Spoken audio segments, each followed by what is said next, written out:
Yo, what's up guys? Welcome back to the channel. In today's video, we're going to talk about how to handle value added tax in Wave.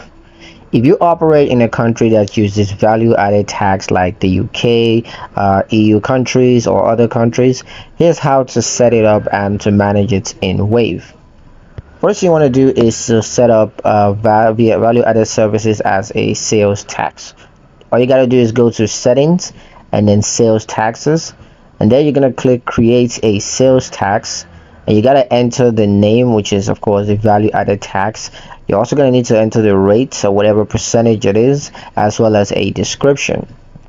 Mark it as recoverable if your business is VAT registered. Second, apply VAT to invoices. Now, while creating or editing an invoice, just select VAT from the tax drop down on each line item.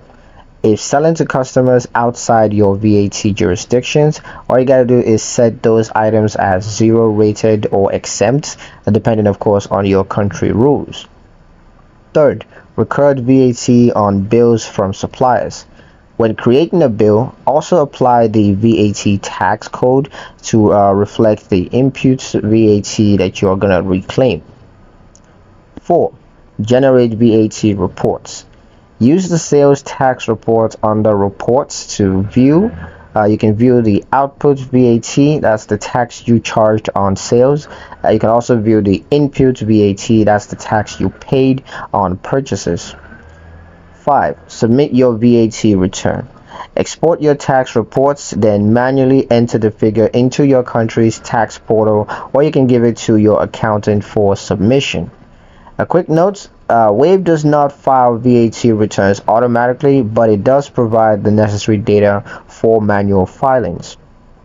That's pretty much it for the video, guys. Hope you liked it. Hope you found the information here useful enough.